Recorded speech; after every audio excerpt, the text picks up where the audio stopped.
atas nama mewakili anggota DPR Aceh dan masyarakat Aceh, kita mengucapkan terima kasih bahwa program ini sangat bagus, sangat menyentuh masyarakat, di mana konservasi ini sangat bagus programnya dan juga manfaat masyarakat sangat luar biasa dan juga sebagai mencegah daripada kerusakan hutan kita di Aceh, khususnya Aceh Tenggara ini sangat luar biasa. Dan program ini perlu dukungan baik dari stakeholder dan juga dari masyarakat itu sendiri. Pak, selaku KFW, Pak, ini programnya apakah pertama baru masuk ke Aceh Tenggara atau gimana udah? Benar, baru masuk tahun ini di Aceh Tenggara. Karena ini pengelolaan kawasannya terlalu besar. Kemarin kita hanya masuk di 3 kabupaten, Aceh Selatan, Hulu Salam, dan Aceh Singkil. Namun dengan adanya permintaan dari DPR Aceh, jadi kita penambahan wilayah dari Aceh Tenggara dan Daewoo. Ini permintaan pribadi dan juga sebagai mewakili masyarakat Aceh. Di 2019 saya bertemu langsung dengan Pak Khairul dan saya langsung menyampaikan ke beliau bahwa Aceh Tenggara harus dimasukkan. Tentunya merasa senang ya Pak? Sangat luar biasa. Ya, sangat luar biasa. Dan alhamdulillah permintaan kita sudah ditanggapi oleh Pak Khairul dan teman-teman. Ini sangat luar biasa. Saya pikir ini penuh dukungan dari masyarakat. Karena manfaat itu sangat menyentuh dengan masyarakat di program ini. Harapan Pak Khairul ini terhadap warga yang nantinya kalau seandainya berjalan program ini Pak, gimana terhadap masyarakat?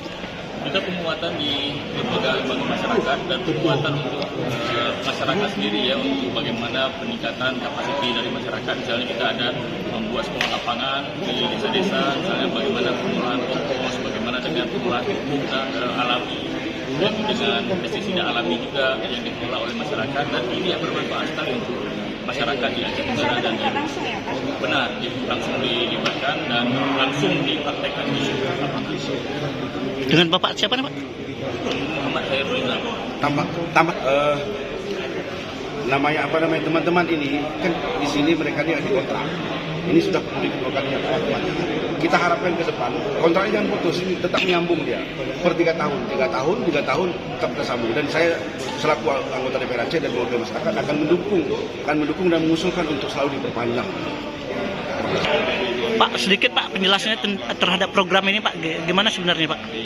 Ya, terima kasih Pak. Jadi program BCC-PGLE, Biodiversity Conservation and Climate Protection in the Non-Loser Ecosystem ini adalah program yang didanai oleh hibah dari Jerman, dikelola oleh KFW, kemudian dikerjasamakan dengan Kementerian Lingkungan Hidup dan Kehutanan pemerintah Aceh awalnya tahun 2015 sudah mulai, kemudian berakhir pada 2020.